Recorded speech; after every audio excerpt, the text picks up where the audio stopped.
কোরআনকে সম্মান করা। কোরআনকে কি করা? কোরআনকে সম্মানের পদ্ধতি কি ভাই? কোরআনকে সম্মানের পদ্ধতি হলো কোরআনের প্রতি অবমাননা হয় এরকম কোনো কাজ না করা, কোরআন দিকে পাও দিয়া না বসাই উত্তম। তাফসীর ইবনে কাসির লিখছে এর উপরে কোনো কিছু না রাখা। কোরআন কিছু আদাব লিখছে, এর ভিতরে এটা হলো কোরআনের উপরে কোনো কিছু অন্য কোনো বৈবস্তু না রাখা। কোরআনকে অপরিচ্ছন্ন, ময়লা, নোংরার কোনো জায়গায় না রাখা। টেলিভিশনটারে খুব দামি একটা বাক্স খাঁচা বানায় রাখলেন আর কোরআনটা পড়ে রয়েছে ধুলামলে এক কোনায়, এটা কোরআনের সম্মান হলো না অসম্মান হলো? অসম্মান হলো। এরকম কোরআনকে বিভিন্নভাবে অসম্মান হয় এরকম কোন পদ্ধতি অবলম্বন না করা, এগুলো কোরআনের অবমাননা শামিল। মোবাইলে রিংটোন হিসাবে কোরআন আয়াত রাখা, এটাও কোরআনকে অসম্মান করা। যেখানে সেখানে ওয়ালে এমন জায়গায় কোরআন লিখলেন যেখানে ময়লা আবর্জনা লাগতে পারে, সেটাও কোরআনকে কি করা হলো? অসম্মান করা হলো। এরকম কোন পদ্ধতিতে কোরআনকে কি না করা? অসম্মান না করা। ব্যাস। আরেকটা হলো সর্বশেষ তাবলীগ করা। কোরআনের যা শিখলেন এটাকে মানুষের কাছে কি করা? প্রচার করা। বাল্লিগ মা উনজিলা ইলাইক, আপনাকে রাসূলকে আল্লাহ বলছেন আপনার কাছে যা নাযিল হয়েছে এটা অন্যের কাছে কি করেন? পৌঁছায় দেন। আল্লাহ বলছেন খায়রুকুম মান তাআল্লামাল কুরআন ওয়া আল্লামা, আপনি যা শিখছেন কোরআনের যে কথাটা আপনি জানছেন এটা আপনার স্ত্রীর সঙ্গে শেয়ার করেন। আরেকজনকে বলছে আজকে কোরআন থেকে একটা জিনিস শিখলাম, কোরআনে আল্লাহ এই কথা বলছেন, আরেকজনকে বলে দেন। এটা আমাদের কোরআনের পাওনা আমাদের কাছে। আরেকটা হলো ইস্তিশফা, অর্থাৎ কোরআনের কিছু কিছু আয়াত আছে যেগুলো আল্লাহ তাআলা শেফা রাখছেন, এই শেফার আয়াতগুলোকে শেফা হিসেবে ব্যবহার করা। যেমন সূরা ফাতিহা সর্বরোগের ঔষধ, এটা সূরা শেফাই বলা হয়েছে। একবার আবু সাঈদ খুদরি রাদিয়াল্লাহু তাআলা বর্ণিত এক হাদিস আছে, বুখারীতে আসছে। উনি বলেন যে সাহাবীদের এক দল নিয়ে আমরা এক জায়গায় যাচ্ছিলাম, এক জায়গায় রাত্রে থাকার জন্য থামলাম। তো আগের যুগে তো মাহাত্তা তো খানাপিনা ছিল না, ওই এলাকার কিছু মানুষ ছিল অমুসলমান, তাদের কাছে খানা চাইছি। তারা বলে না না খানাপিনা দিব না, মাহবুবা অমুসলমানরা খানা দিবে না। হঠাৎ করে ওই এলাকার যে দল নেতা ছিল তারা সাপে কামড়াইছে। আর তারা ওই ওজা আছে না, সাপে বিষ তোলে, ওইরকম কোন লোক তাদের ওই গ্রামে ছিল না, মরুভূমিতে। তখন তারা বললো যে আচ্ছা, ওই যে কিছু মতুয়া এসে খানা চাইছিল যে সন্ধ্যাবেলা, এই মতুয়া গুলার মধ্যে কেউ কোন সূরা কেরাত জানতে পারে, এগুলোর একটা দেখো। ওখানে এসে বলছে যে তোমাদের কেউ জানে নাকি বিষ ঝাড়ার।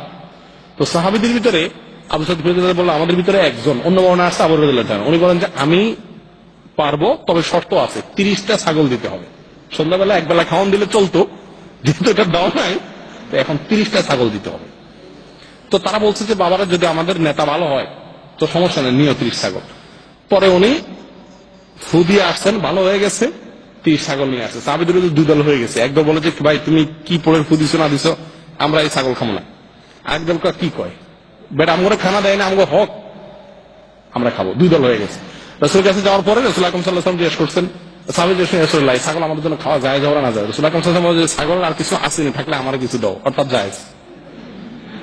পরে আল্লাহ রাসূল সাল্লাল্লাহু আলাইহি ওয়াসাল্লাম ওই লোককে জিজ্ঞেস করলেন তুমি এমন কি পড়ে ফু দিলে ভালো হয়ে গেল? বলে ইয়া রাসূলুল্লাহ আপনারা বলছেন সূরাতুল ফাতিহা এটা সকল রোগের ঔষধ, সেজন্য আমি এই সূরাটা পড়ে ফু দিয়েছিলাম, আমার ইয়াকিন ছিল যে সকল রোগের ঔষধ, হয়তো এই রোগও ভালো হবে। ভালো হয়ে গেছে।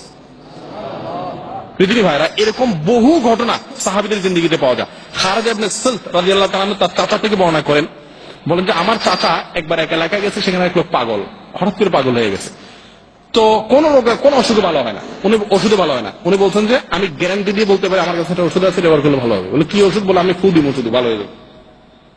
তো উনি কয়েকদিন তার চিকিৎসা করলেন। কি করলেন? কিচ্ছু না, শুধু সূরা ফাতিহা সকাল সন্ধ্যা প্রতিদিন নিয়মিত পড়েন, ফু দেন। কয়েকদিন পরে সে লোকটা আকস্মিক ভাবে ভালো হয়ে গেছে, অলৌকিক ভাবে। প্রিয় দিনী ভাইরা, আল্লামা ইবনে উসাইমিন রাহিমাহুল্লাহ এবং বিন বাজ রাহিমাহুল্লাহর এক নম্বর বক্তব্য আছে যে আমরা সূরা ফাতিহা অনেকে পড়ি, আমাদের ভালো হয় না। কেন ভালো হয় না? পড়ার ত্রুটি, যে পড়ে তার ত্রুটি, অথবা ভালো হওয়ার জন্য যে শর্ত আছে সে শর্ত, অ্যান্টিবায়োটিক যদি টাইম মতো না খান কাজ হইব? এরকম সূরা ফাতিহা থেকে উপকৃত হওয়ার জন্য 1 নম্বরের শর্ত হলো সঠিকভাবে পড়বেন, যিনি পড়বেন তিনি হালাল রুজি তার থাকবে। 3 নম্বর হলো ইয়াকিন এবং বিশ্বাস সেই মাপের থাকতে হবে। আমি ব্যক্তিগতভাবে আমার তো বাচ্চা কাচ্চা ছোট থাকতেই ওরা ভয় করতো, এটা করতে, যত সমস্যা হইতো, পেটে ব্যথা, জ্বর, দুধ, সূরা ফাতিহা পড়ে ফু দিতাম। আলহামদুলিল্লাহ আমি জীবনে বহুবার উপকার পাইছি। অতএব এই কোরআনে বহু আয়াত আল্লাহ তাআলা শেফা রেখেছেন, এই শেফার আয়াতগুলাকে শেফা হিসাবে গ্রহণ করা, আর অনেক আয়াতকে দোয়া হিসাবে নাযিল করছেন, সেসব আয়াত দিয়ে আল্লাহর কাছে কি করা? দোয়া করা। এটা হলো কোরআনের সর্বশেষ অধিকার।